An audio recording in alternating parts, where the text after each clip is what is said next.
My name is Barkha Dutt, and you. Uh, that is someone not on mute requesting my guests to mute themselves. Hello to our audience. We're on the ground here, live in Uttarakhand. This is a very, very tragic moment to be here on the ground. In fact, as some of you have seen these images, a glacial burst has led to a sense of acute deja vu here. There are more than 100 people who are still missing at the Tapovan tunnel in Joshimat, where rescue operations are on in full earnest.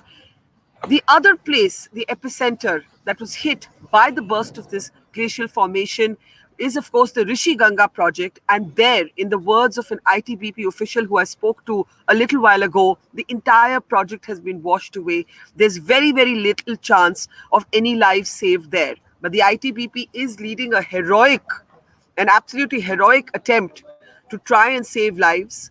But as we bring you this ground report from ground zero, the question to ask ourselves is why this feels like such an acute sense of deja vu. I was here in 2013 as well, covering the flash floods at that time. And even at that time, there was so much talk about big dams versus small dams. There was so much talk about why so much construction had been allowed right near the river, right near the Ganga. But what I can share with you is in the travel up until this point, construction is actually rampant. In fact, I've never seen this much construction. The mountains look denuded, and people are basically wondering how many times this is going to happen before it is too many times. So we are live on the ground in Uttarakhand. We've always promised our audience that we'll go to where the story is, and we've been in our vehicle now for close to 14 hours. We're still about a few hours short of the tunnel, but we'll get there as well. But in the meantime, let me bring you our panel of experts on this live broadcast today, if we can bring them up one by one. We're joined by Vikas Pandey. Vikas Pandey, if we can welcome him now, is a spokesperson for the ITBP, which, as I said, is leading a heroic effort for rescuing more than 100 people who are still missing. We're joined also by Mohammed Farooq Azam. Mohammed Farooq Azam is a geologist. He's with IIT. Welcome. We're joined by Bharti Chaturvedi. Bharti Chaturvedi has been one of our most important voices, environmental activist voices, and she leads the NGO Chintan. And then, of course, we have Dr. Vandana Shiva, who I think needs no introduction, is probably India's preeminent spokesperson for all of these issues. So welcome very much. And before I come to Vandana and Bharti and Farooq to understand, the aftermath, I just want a quick update, with your permission, from Vikas Pandey, if I may, on behalf of the ITBP, so we can understand what the latest situation is on the ground. So Vikas, do tell us. Yes, there have been some development in terms of the tunnel rescue which has been ensuing, and there is large, numbers of our men, including the Indian Army, ITBP, SDRF, NDRF. They have just entered on foot inside the tunnel. So this is a developing story right now. From the ground we are hearing, they are doing the recce inside the tunnel. There are some points from where they can go inside, and right now they are on the recce. The tunnel is of a length of around 1.5 kilometers, and it is dark inside. There are likelihood that there are certain mud and other debris, and the slush is also there. So we are using the planks, the wooden planks, through which we can actually move ahead. We have taken sticks, we have taken torches, we have taken oxygen cylinders also, and we will be, in an hour or so, maybe able to know actually up to which point the debris are there, and if there is any likelihood of saving those 30 to 34 people which we have been reported to have been missing. Like you said, the entire area, that particular area is devastated, and more than 202 people are feared missing. Some 20 dead bodies have been recovered so far. Day and night operations are on, but our main focus right now is to actually taking out those 34 people who are still said to be trapped inside the Tapovan tunnel number 1. And Vikas, I was interviewing DIG Aparna Kumar a very fine female officer with a record of actually being a mountaineer. She's even scaled Everest. And in an interview to me, she was saying that they were facing two problems at the tunnel. One, there is no communication with the workers who are trapped inside. And the other is that the slush is having to be physically removed, and the slush is really coming in the way of the rescue operations. So, can you elaborate on that, Vikas? Yeah, it is still not certain from the very beginning that up till which point the mud is there, because in terms of the map which we have about that particular tunnel, the officials have already briefed us. We have seen that the tunnel is inside. There are certain subways also, means small certain small tunnels were also within. So there may be likelihood that those workers may be at a place, at a single place where there is some likelihood of some oxygenated places. They are telling that the oxygen flow is already there. There may be likelihood that oxygen is there, but our concern is about the hypothermia. Yesterday also, when we rescued those 12 laborers from tunnel number 2, you have seen that three of them were unconscious. So there was lack of oxygen, there were lack of hope, in fact you can say a lot of darkness, and hypothermia affects the body. We are only concerned whether they could have been sustained from that cold night last night, because temperature is sub-zero in the night in Joshimat area. There may be certain oxygenated pockets which we have been indicated by the authorities. So we are approaching towards those areas.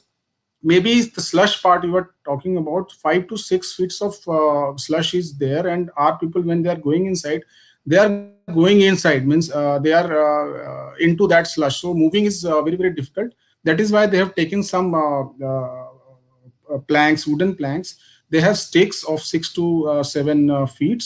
They have torches, and maybe within an hour or two, we would be able to actually know that how much slush and how much debris are there inside the tunnel, and if there are any likelihood of saving anyone. Because last evening, when we searched for those 12 people of that from that particular tunnel, there was a mobile signal which was coming. A person having a BSNL mobile, he was able to reach us, and we were actually guiding them to come nearer and nearer towards the light. The only place they reached through a an iron road or saria. They told us that we reached up to that particular point, and after 4 to 5 hours of digging, we were actually able to lift them from that particular tunnel.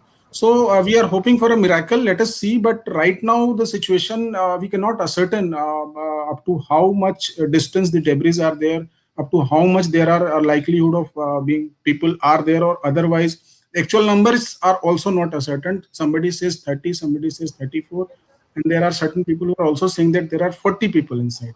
So we are still keeping our fingers crossed, and maybe by this evening there may be some breakthrough. I mean, it was just chilling to think of those sub-zero temperatures.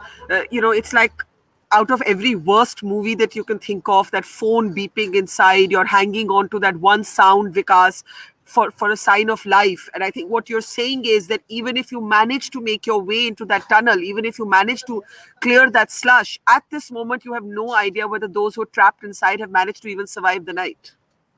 Yes, I earlier told you, because there was some mobile signals which were keeping their hopes alive. Similarly, Yeah. so our morale was certainly high, because we are knowing that there is someone inside. At this point of time, there was no communication. There is no communication from those 30 people inside. So we never know. The tunnel is, to about 1.6 kilometers from inside, and there are certain subways also. And this is the only way from where we can enter. The tunnel has been already 80% of the work has been executed. Some 1.3 kilometers of tunnel has already been constructed, and so 190 meters have been remaining to be constructed. So these people were actually went inside for the construction of that particular area. So maybe they were at the innermost part of the tunnel.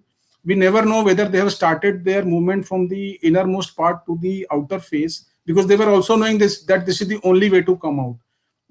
Still, till now, there is no breakthrough in getting any sort of communication from them. But we are still hopeful that from the Raki party, we will be getting some information which they have just started, means like 20, 25 minutes ago from the tunnel's snout. All right, Vikas Pandey, spokesperson for the ITBP. Thank you so much. I don't want to hold you up. I know you have a very busy day. We just wanted a quick update, and of course, the news is very grim. I just want to take this moment to say a big thank you to all your men and women who have been working without pause since last night, and the country really appreciates what you're doing, sir. And I'm grateful that in the midst of a day like this, you were able to take out a few minutes to talk to us. So please, admiration and our appreciation, and thank you for joining us.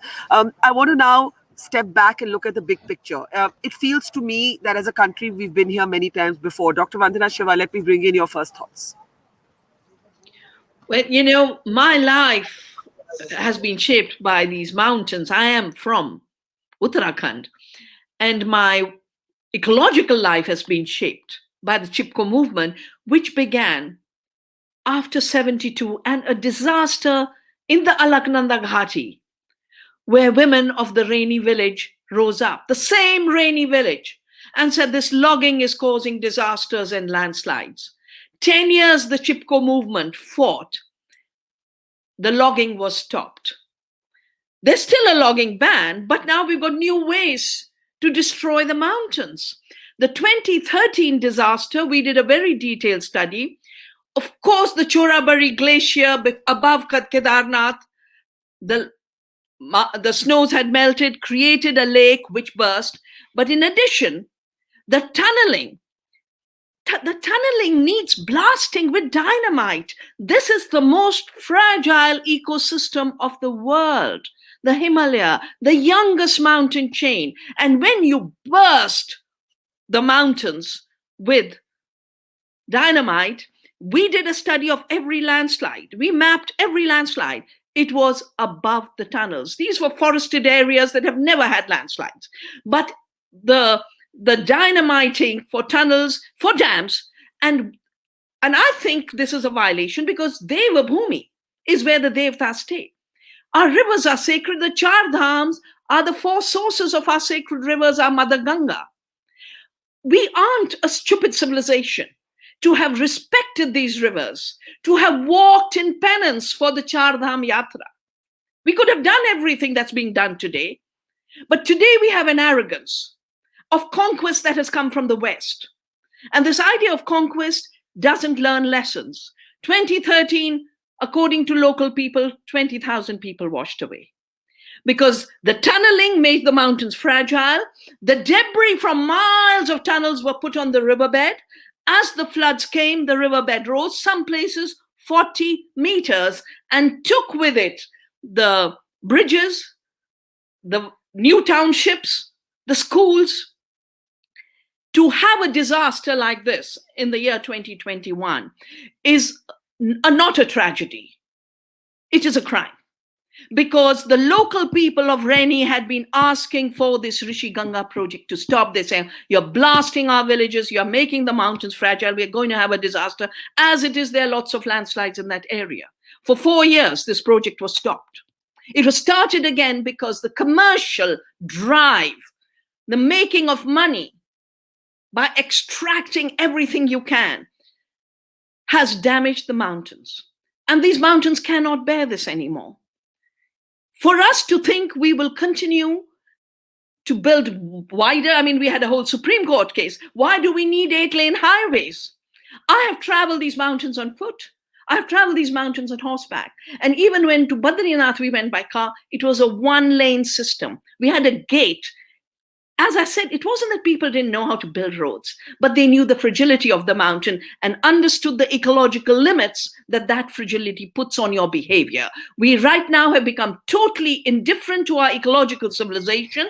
We've become indifferent to our ecological movements and ecological science. And we think a contractor Raj of cement and construction will run this country.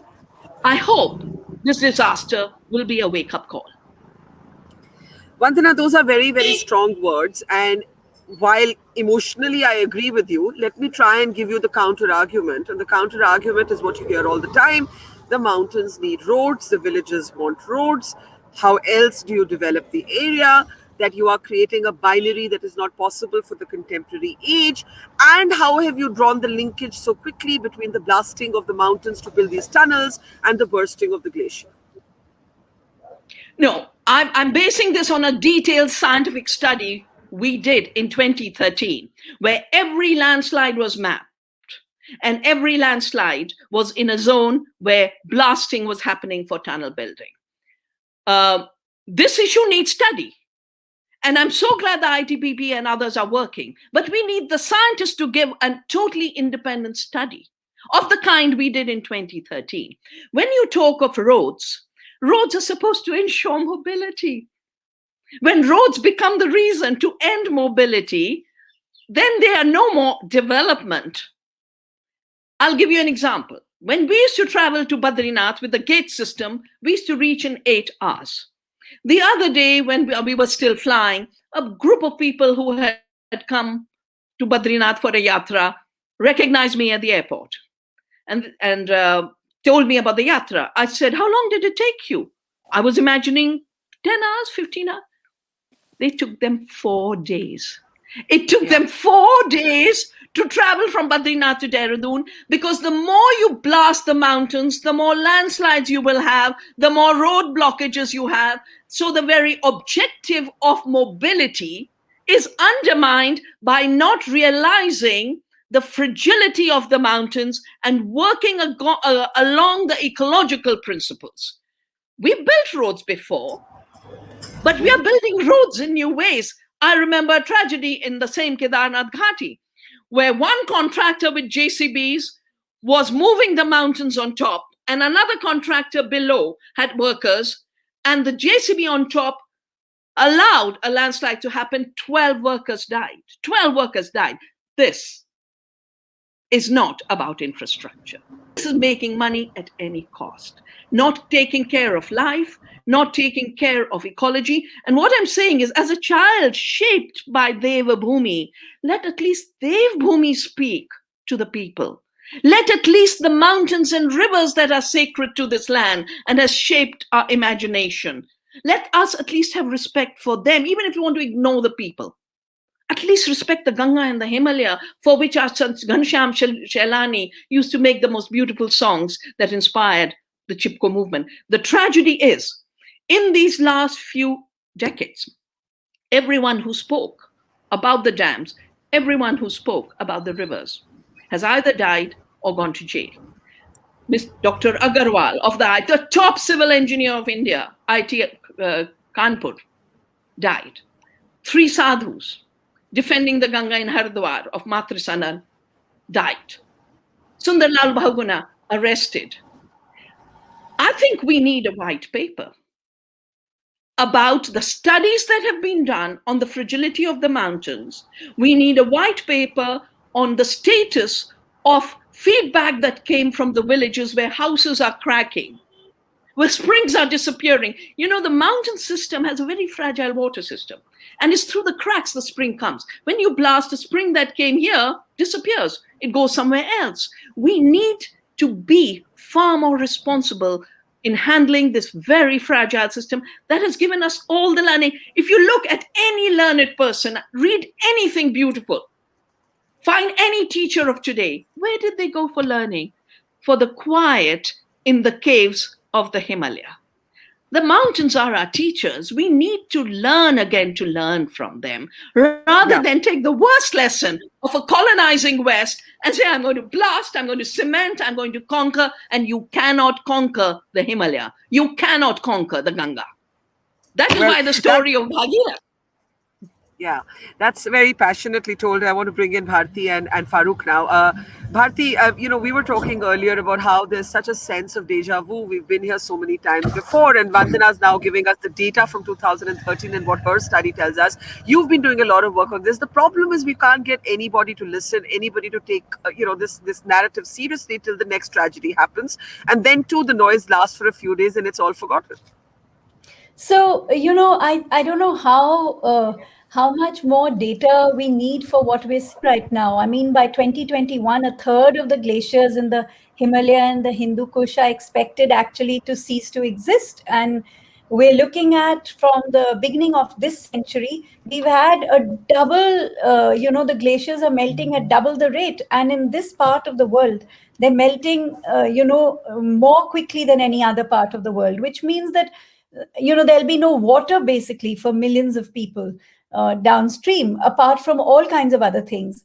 And I realize, what's really happening is we have this terrible urbanization, this tourism, this breach of the carrying capacity. We have these dams. In fact, the use of concrete per se is pretty surreal, because it's actually creating heat island effects, and that's melting the glaciers more. So you have this climate change which is breaking on you. You have which is completely exacerbated by the absolutely callous model that I think Dr. Shiva so lucidly explained. And I think we're looking at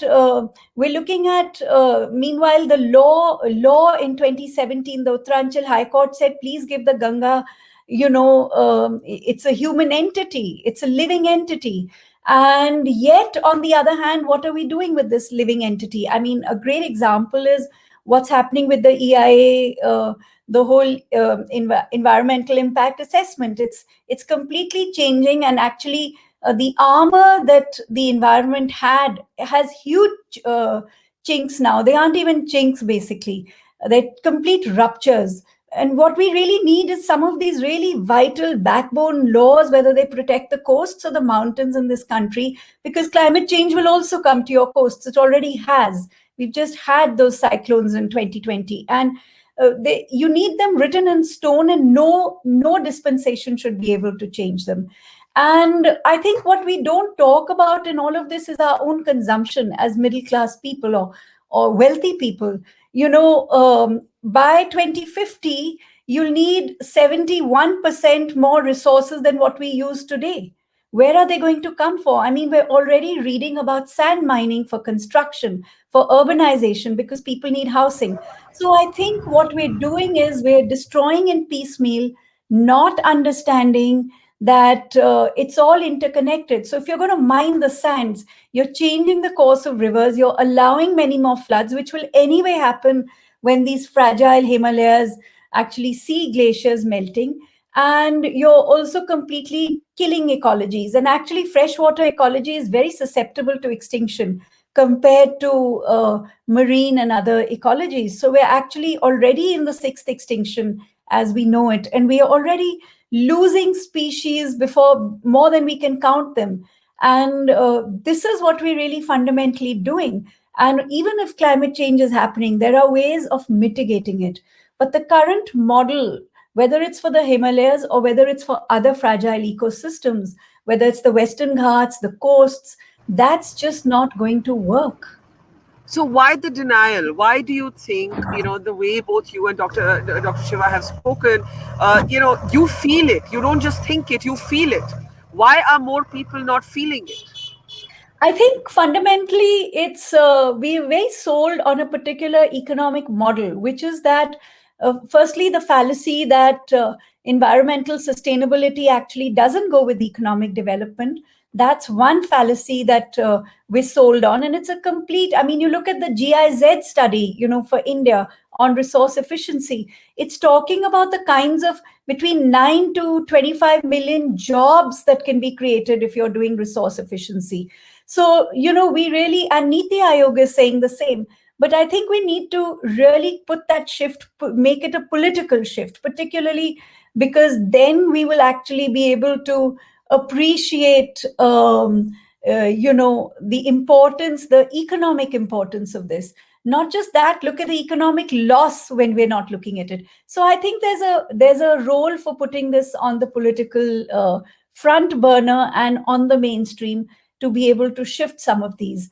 I think fundamentally, really, the way money flows through the system, through governance, those are fundamental changes we'll have to have. And we just need more pressure. We need more people on the streets. And we also need more, at many levels, we need to reevaluate how we understand economics and growth.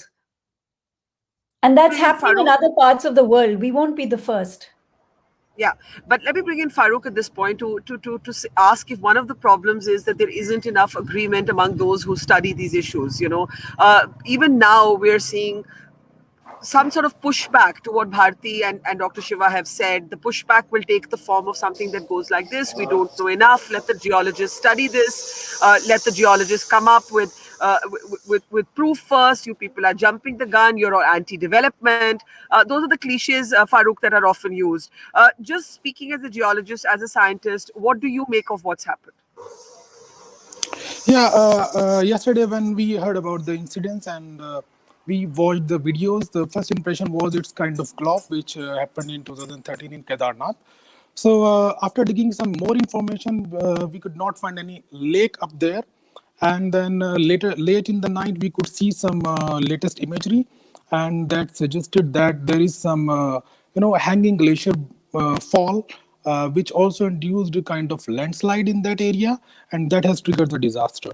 So basically, if we see there is kind of slurry which came down, which is mixture of water, ice, and rock debris. So the big question in front of us is actually what is the source of water for this particular hazard? Because right now the temperatures are quite low in that area, and it is very much difficult to understand if there is some liquid water available at that particular height of 3,500 meters. So we are trying to understand what is the there is for sure there was some rock fall and ice fall, that is for sure, because we can see now there are some scars on the rock valley walls. So but still we are not able to understand what is the source of water which mixed with this debris and ice and came down. Dr. Shiva, Farooq, speak about the tunneling, how the tunnels are being built and the blasting that's being done. Do you accept that prima facie that has been a huge problem, and it, in fact, not just is reducing, it's carrying on unmitigated? The amount of sort of tunnel building I've seen along the way, just driving these 14 hours, has been astounding. I've spent a lot of time in the mountains. I've never seen it so rampant. Yeah, actually, we have to make a balance between the ecosystem, and our economic development. So, for instance, when we are very close to, these glaciers and high altitudes, in fact, and if we are doing some blasting, so not only the glaciers and snow are affected, there is one more water storage which is called permafrost. So that is not visible from the surface, but it is also affected by the climate change. So now what is happening? One side, the climate change is affecting warmer temperatures are, melting this permafrost, and landslides are more frequent because of this. And at top of that, if we do some blasting in local area, of course, we will have more and more landslides and, such rock avalanches. To Dr. Shiva, this thing we say about sustainable development has come to be a sort of trope and also a cliche of our times, because it remains something that everybody agrees on, but when it comes to defining its specifics, nobody agrees on it, right?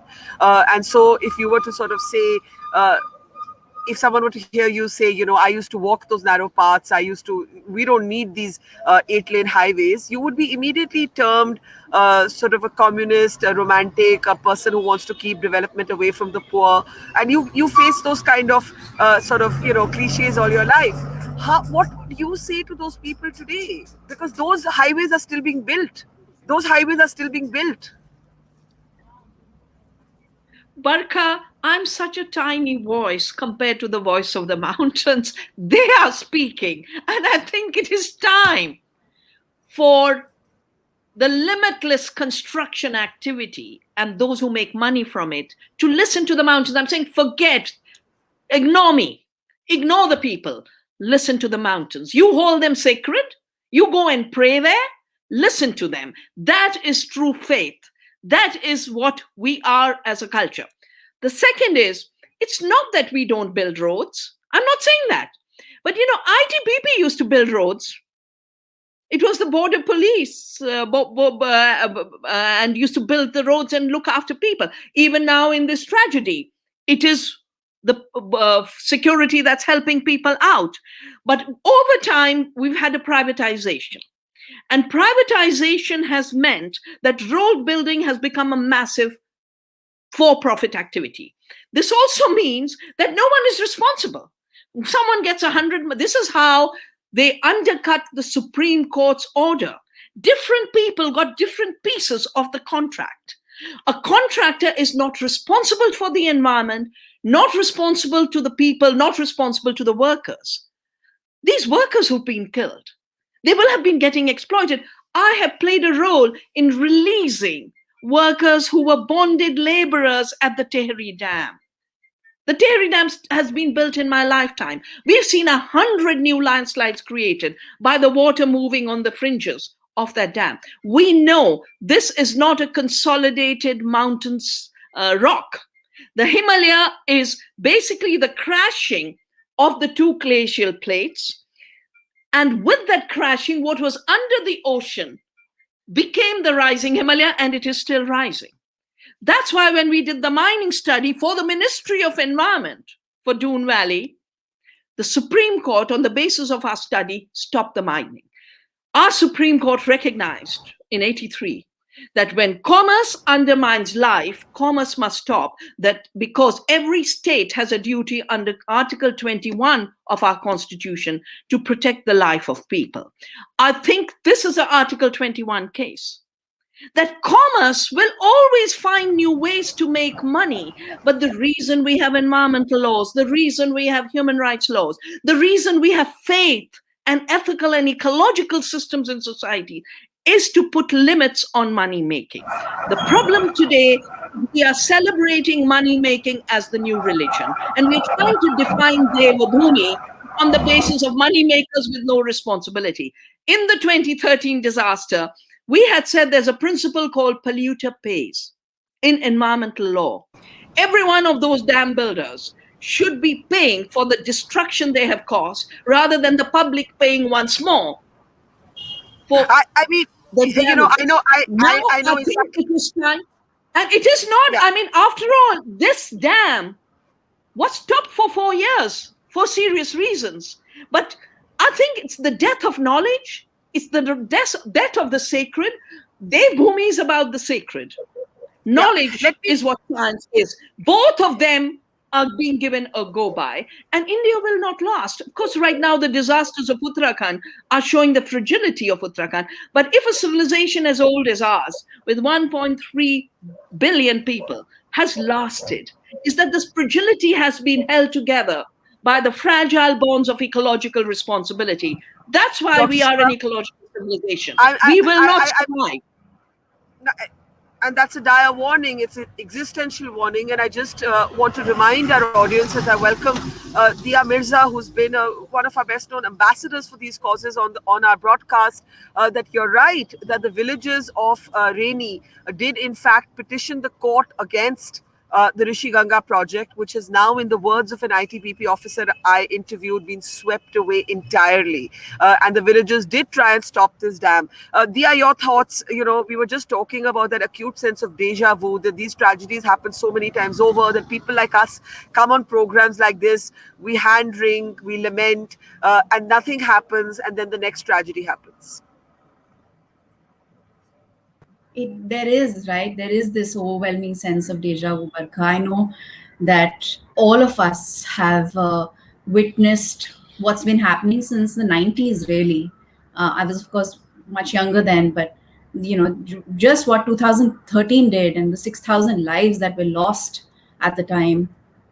And the repeated quest by scientists and environmentalists to spread knowledge, to improve people's understanding of why this region is so fragile, why is it eco-sensitive, the fact that it's seismically active or earthquake prone zone, why are so many people, local communities and all the wonderful environmentalists and activists who've been working out of that region for all these years begging for better understanding of infrastructure and development projects, and basically challenging and questioning the way that these projects are being implemented, completely flouting all kinds of environmental norms, totally disregardful of the number of lives we are putting at risk, despite having lost so many lives. And that is what baffles me, Barkha, that even after we've seen economic, I mean, people only understand money, so let's talk money. We've lost money. Look at the economic disasters these calamities have caused. Despite that, nobody is willing to learn. I mean, last evening was uh, mind boggling for me, because there are many people online who seem to believe that who seem to be towing that same path that has brought us where we are right now, who perceive environmentalism as obstructionism. And I don't understand how, in the face of climate change, after experiencing a global crisis like this pandemic, after witnessing what climate change is doing to us, how irresponsible human activity and irresponsible intervention in ecologically fragile zones. And I'm no expert. I mean, I'm very grateful to be on this panel with people who are so knowledgeable, but I've been listening to you, each one of you, for years now. I care and I respect for what you're saying, because you know what you're talking about. I don't understand why our governments, our policymakers, our industries refuse to see the truth that's glaring in our face. Can I ask you how you understand this denialism, of people online, even among our friends, our social circles? There are people who will look at some of us on the screen and say, oh, there they go again. And we do have to deal with that. And we've all had to face it, right? Yeah, I mean, at the cost of being called anti-national and whatnot, every time you speak up for anything that is pro-people, you're perceived to be anti-national. And it's a very dangerous precedent, and it's one that I think we can't ignore anymore. We definitely need to question more and call out. But my heart goes out to all those people who refuse to allow knowledge and science to shine the light on the way forward, and who are so stubbornly attached to the dogmas that they are so compelled to kind of propagate, and in doing so are only spreading misinformation and more ignorance and poison, quite frankly. Yeah, I have about 5-7 minutes left, so I have to start taking last comments. I'll start with you, Farooq. What's the one thing that you would recommend to governments to change immediately in these areas?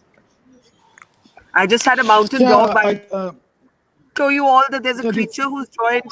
There's a creature who's joined our broadcast, and I'm actually going to tilt the camera down for just a second, because this is what happens in live programming, and I see no reason to sanitize it since we're talking about being at one with nature.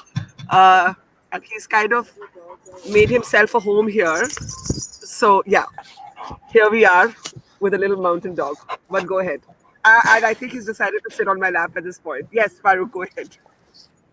yeah, thank you. So basically, in this situation, actually, when we are very close to the snow at high altitude, whatever pollution we are creating, that is local pollution, and that is going up there on the glaciers and snow, getting deposited there and increasing the heat, absorbed by the glaciers. So basically, this is local heat effect. So I think, in my opinion, whenever we are having some hydel project construction or some other constructions, so we have to be extremely careful. These should not be very close to the glaciers, which are very, very fragile. And for instance, in this disaster, actually the main victim are the laborer who were working in the project, not the villagers, because villagers, they have adopted these kind of systems. They know where they should make their houses. So this is one uh, a lesson we can learn from here.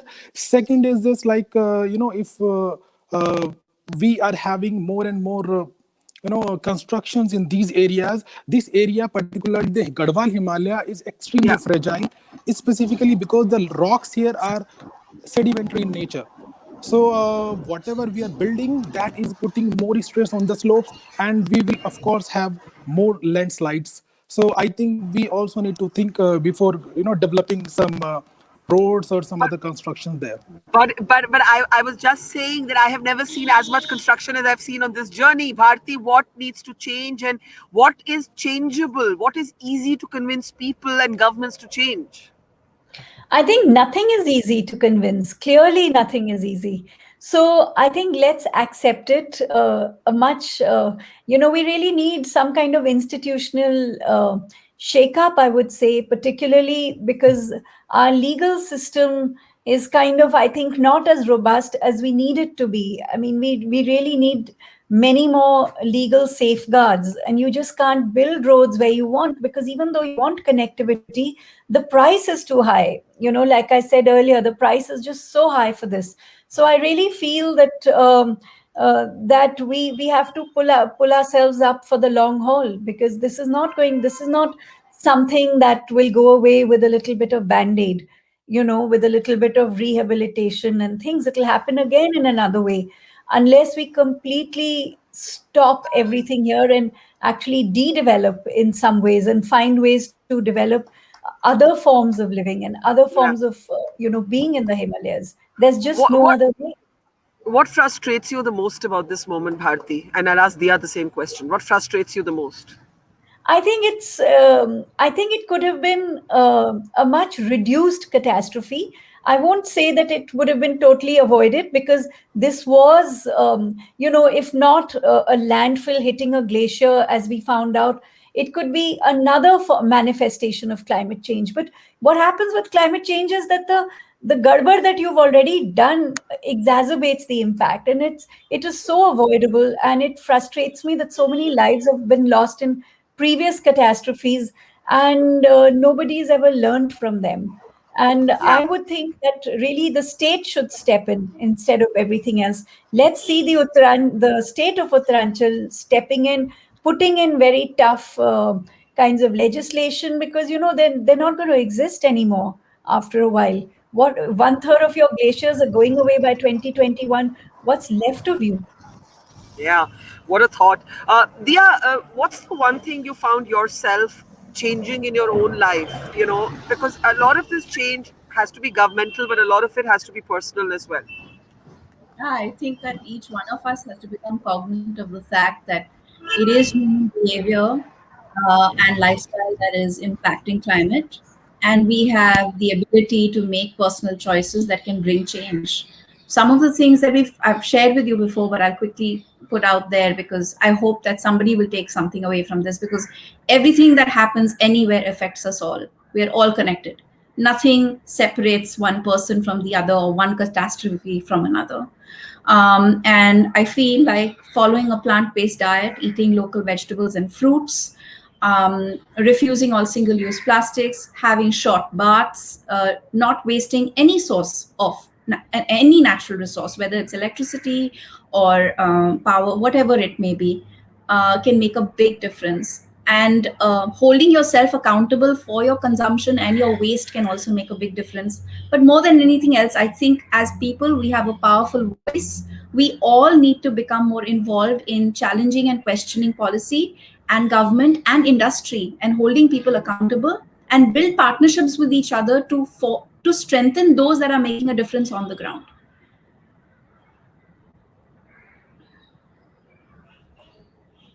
Can't. Yeah, Dr. Shiva, I'll give you the last word. Just a closing comment, if you will. You've spoken very passionately. How do we get governments and people to listen? First is, we have the data. Just yesterday, a new study shows that every year, the Himalayan glaciers are losing 1.5 feet of snow. 1.5 feet of snow. Now, this snow is the permanent water. This snow is what makes our rivers like Ganga and Yamuna perennial. When the first stage of melting is the formation of lake, like the Chorabari lake burst, we have had a doubling of lake formation. I've just received a paper this morning, a doubling of lake formation. Glaciers are supposed to be snow, not melted snow. So the issue, this wake-up call, is not just a few laborers in one tunnel. It's about the third pole, which holds the water for half of humanity, and is the lifeline of half of India. Treating this signal trivially means we could very rapidly have all of North India without water, and we could have India with more floods and more drought. Now, when the Chipko movement started, I talked about the Alaknanda disaster, which was the wake-up call, and the same village, Raini, is where Gora Devi and her sisters gave the call and said, we won't let you log these trees. They are our mothers that protect us. It was a 1978 flood after a logging in Uttarkashi, which created a 4-mile lake. And when this lake burst, the water went all the way to Calcutta. That's when the loggers were not just sources of money for the government, they were the problem of giving huge amounts of flood relief. I think it's very important for governments not treat disaster management as a separate aspect, but where we have enough knowledge to know where ecological disasters are caused by certain actions, whether they're climate disasters or landslides. We know the combination of climate disasters and maldevelopment is causing this. This is an externality, and this should be brought into the cost. The 81 ban on logging took place because of the 78 disaster. So let us come back to the Ganga Himalaya as both the ecological lifeline of this country, the civilizational lifeline of this country, and the economic bedrock of this country. What is at threat is the future of all of India. Not just a few villages, not just a few workers, and we all need to be engaged. And to the people who want to travel a little faster, I would like to say you'll travel faster if the mountains are stable and we don't have landslides. Turn your Char Dham Yatra into a deep commitment to protect the Himalaya Ganga. And if we can change that mindset and avoid our consumer middle class who are flushed with money through the contract system, they're all the only people who had money during the lockdown were contractors. Out to blast the next mountain, there will be no mountain to blast beyond a point. It's time to let the mountain stand and take it as secret. So I think change your economics, your calculus, and let's not have the measurement of how much highways you build, but count into it the destruction of your water system, your lives, your forests, that those are economy. Ecology is the mother. Economy is a subsidiary of ecology. It's time we stopped treating economy as higher and money-making economy as higher. There's too much at risk. And for the first time in our 10,000s of years of existence, we risk an existential crisis within the next decade if we continue the same measures, the same money-making, the same rule of greed, and the same disrespect for the sacred while we talk about it. Well, I think that is a passionate and deeply articulated note to end on. Dr. Vandana Shiva, Bharti Chaturvedi of Chintan, Dia Mirza, who's been a very well-known ambassador for these causes, and Farooq, a well-known geologist with IIT. Thank you so much. I've learned a lot from listening to all of you. And we're now going to move on our journey towards that tunnel where, let us remind you that there are more than 100 people. We say missing, it effectively means fear dead. There has been no contact with them. They have spent the night inside a tunnel with fears of hypothermia, with no communication. Think of what they're going through. And there's a class divide here. It is always the poor who are going to suffer this in a way, in the same way that the poor suffered the pandemic in a completely different way. So one cannot ignore the class dimension to this conversation as well. But leaving it there, thank you very much, all of you. And we, to our audience, will keep bringing you ground reports from Ground Zero in Uttarakhand. Thanks a lot for watching. And at this moment, what I want to do is actually just give you a sense of where we are. So we actually sit by the roadside, and I'm just going to turn our computer around and bring you face to face. That's our producer Muskan, and that's the dog who tried to be a part of our show. And I think what he wanted to actually say was that he too wants a voice in the ecosystem, and he came quite comfortably because this is his home. And I think he was reminding us that this is his home. And look at the construction. I'll just turn this around. I mean, just look at how denuded the mountains are, and look at how built up it all is. And you have to pause and really think. You have to really pause and think, what are we doing? What are we doing? And how many tragedies will be too many tragedies? Thank you for watching. I'll see you soon with more ground reports.